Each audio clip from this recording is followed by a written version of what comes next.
Né le 23 janvier 1958 à Paris, Christophe de Chavannes est l'un des visages les plus marquants de la télévision et de la radio française, avec une carrière de plus de 40 ans. Fils de Jean-Louis de Chavannes, journaliste et écrivain renommé, et de Céline Devailly, artiste peintre, il a grandi dans une famille aux traditions artistiques et intellectuelles, dont les ancêtres étaient un diplomate résistant et un ingénieur. Malgré son origine bourgeoise du quartier de Montmartre, Christophe n'était pas un élève brillant. Il rata son baccalauréat et étudia la gestion immobilière avant de se tourner vers la communication. Avec son style d'animation énergique, humoristique et parfois controversé, il a marqué des émissions à succès comme Ciel, Montmardi, Coucou, c'est nous et La Roue de la Fortune. Fondateur de la société de production Coyote, il était non seulement présentateur, mais aussi producteur talentueux, contribuant à la création de nombreuses émissions populaires. Sa vie personnelle, avec 3 enfants issus de 3 relations différentes et 2 mariages ratés, fut également mouvementée. À 67 ans, Christophe de Chavannes est toujours une icône de la télévision française. Mais derrière son auréole se cachent de profonds chagrins, des secrets intimes et des efforts qui l'ont souvent fait pleurer. Son histoire est un parcours entre un succès éclatant et une perte irréparable que sa famille et le public reconnaissent avec respect et compassion. La plus grande tristesse de la vie de Christophe de Chavannes fut la perte de ses 2 chiens adorés, Adek et Hello, de fidèles compagnons qui l'accompagnaient dans de nombreuses émissions de télévision. Adek, un Jack Russell Terrier au regard si particulier, est devenu une icône dans des émissions comme Coucou, c'est nous, apportant de la joie au public et à lui-même. En 2020, à la mort d'Adek à l'âge de 16 ans, Christophe a partagé sur Instagram qu'il avait le sentiment d'avoir perdu un ami proche, écrivant « Je suis désolé pour la perte d'un chien. Merci, vous avez mon homme. » 1 an plus tard, un autre Jack Russell Terrier, Hello, est décédé dans un accident, le laissant une fois de plus dans le deuil. Il a un jour confié à un ami avoir pleuré pendant des heures dans son appartement parisien, serrant dans ses bras des souvenirs de ses 2 chiens, avec l'impression qu'une partie de sa jeunesse et de sa joie lui avait été volée. Cette douleur ne vient pas seulement de son amour pour ses animaux, mais aussi du fait qu'Adek et Hello ont été témoins des années d'apogée de sa carrière, lorsqu'il était plein d'énergie et de confiance. Christophe est également triste de ses relations familiales compliquées, notamment du fait de ne pas avoir pu passer suffisamment de temps avec ses 3 enfants, Pauline, Paul-Henri et Ninon, en raison de son emploi du temps chargé. Il a confié dans une interview accordée à Femme Actuelle en 2018 qu'il se sentait coupable de ne pas être plus présent pour ses enfants, en particulier Ninon, qu'il a élevé seul depuis ses 8 ans. Un jour, lorsque Ninon lui a demandé pourquoi son père ne pouvait pas venir à son récital de danse, il a parcouru Paris seul en voiture la nuit, incapable de retenir ses larmes, estimant avoir échoué en tant que père. Cette tristesse fut encore aggravée par les critiques publiques auxquelles il fut confronté, notamment après sa condamnation pour conduite sous influence en 2025, qui le força à quitter Quelle époque. Il confia un jour à son ami de longue date, Patrice Carmouze, que ses critiques lui donnaient le sentiment d'être incompris, comme si le monde entier lui avait tourné le dos. Ses chagrins, entre pertes personnelles et pression professionnelle, lui laissèrent des cicatrices indélébiles, l'amenant à s'interroger à plusieurs reprises sur le sens de la vie. La carrière de Christophe de Chavannes s'étend sur plus de 4 décennies, ponctuée de grands succès, mais aussi d'échecs et de tentatives qui l'ont fait pleurer. Dès 1982, il entre dans le monde des médias comme collaborateur à Radio 7, puis à France Inter et RTL, où il anime une version radio de Trivial Pursuit en 1985.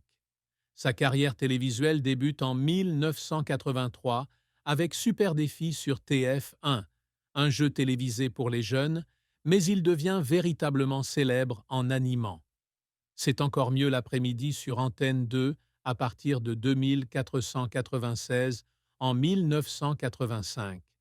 Avec son dynamisme, son humour et son sens de l'improvisation, il captive rapidement le public et fait de l'émission un immense succès. En 1987, il rejoint TF1 où il anime Ciel, Mon Mardi, un talk-show controversé aux débats animés qui rassemble jusqu'à 6 millions de téléspectateurs par semaine.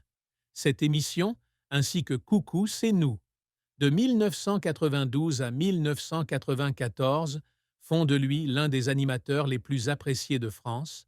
Il rencontre également le succès avec La Ferme Célébrité en 2004 et 2005, et La Roue de la Fortune à partir de 2006, où il collabore avec Victoria Silvstedt, contribuant ainsi à relancer sa carrière après une longue absence.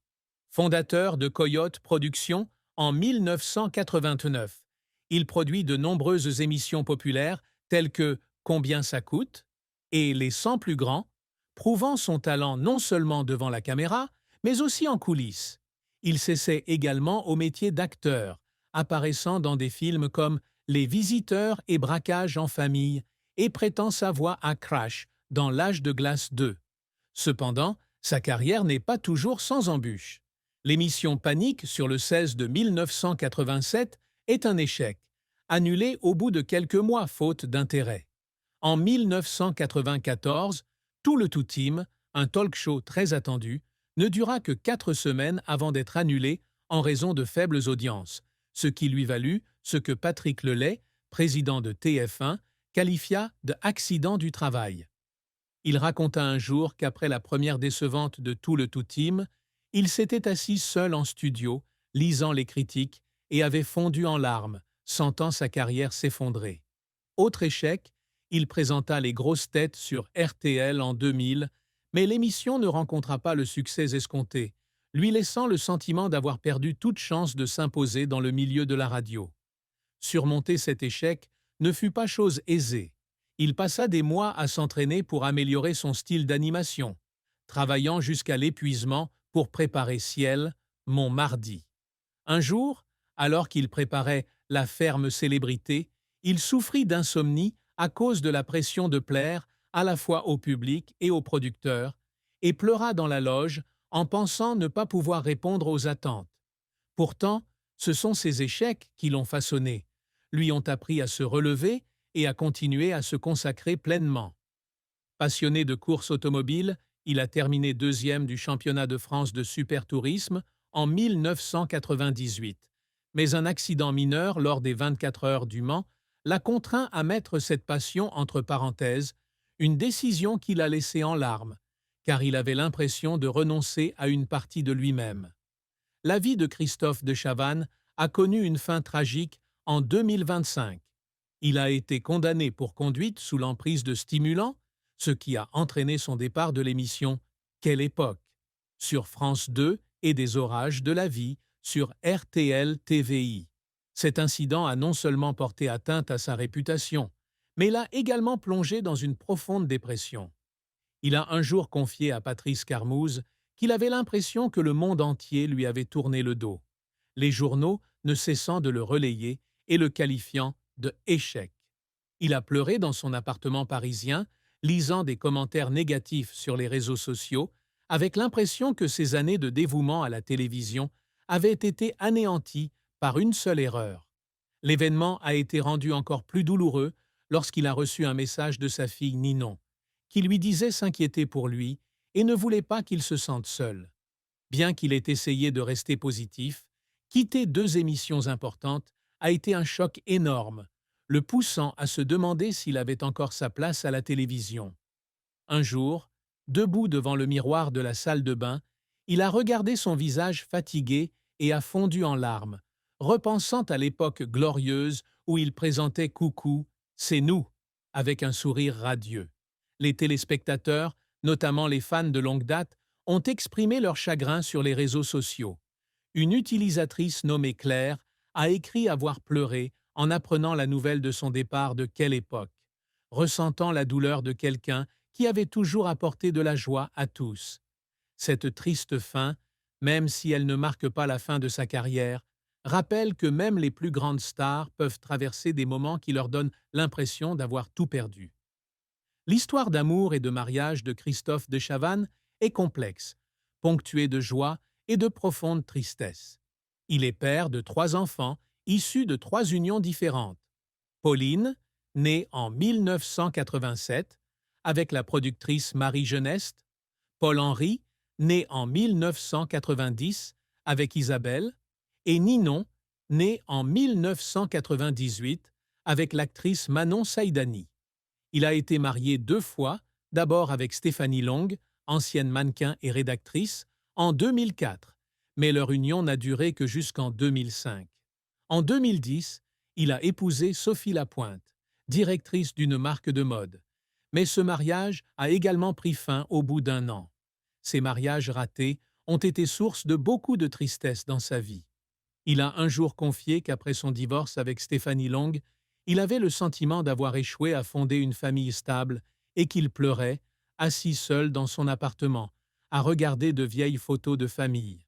Sa relation avec Elena Foïs, hématologue de 22 ans, sa cadette, de 2019 à 2023, lui a redonné espoir. Mais à la fin de cette relation, il a sombré dans la solitude. Il a confié à un ami avoir eu le cœur brisé par le départ d'Elena, d'autant plus qu'il espérait construire un avenir durable avec elle.